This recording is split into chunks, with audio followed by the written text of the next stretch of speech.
Good morning mga idol. Andito po tayo ngayon. Gagawa ng short video para sa dagdag kaalaman paano malalaman ang peking pera sa ngayon. Ito po yung tatlong pera, dalawang tag 1,000, isang 500. Ang nauuna po, ito po ay peking pera. Ito, hawak ko. I-check ko siya sa money detector para makita natin kung magre-reflect ba yung pinaka-isla niya, iilaw ba. Yan, makikita nyo po, ultimo yung tatlong tao, kitang kita. At yung isla niya na ito, hindi mismo umiilaw. At yung quality o pinaka-papel niya, texture, ay papel na papel.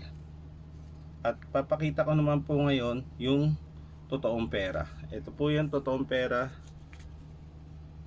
Yan, isasalang ko po sa money detector ang totoong pera.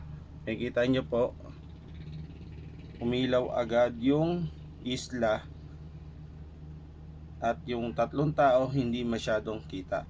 At yung pinaka pera talaga na 1,000, hindi siya magaspang, medyo kadulasan. Yun yung totoong pera. At ganun din po sa 500, maging aware din tayo. Etong 500, tignan natin yung pinaka ibon niya. Magre-reflect po yan pag sinalang nyo sa money detector.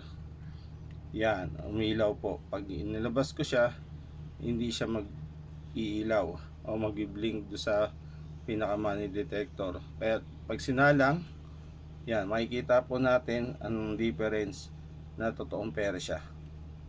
Kaya maging aware lang po tayo sa panahon ngayon dahil bear months na ngayon, uso ang mga peking pera. Lalo na po sa maliliit na tindahan na talagang sinasamantala ng mga manlolokong tao. Maraming salamat po, sana nakatulong tong short video na to sa mga naghahanap buhay. Maraming salamat po.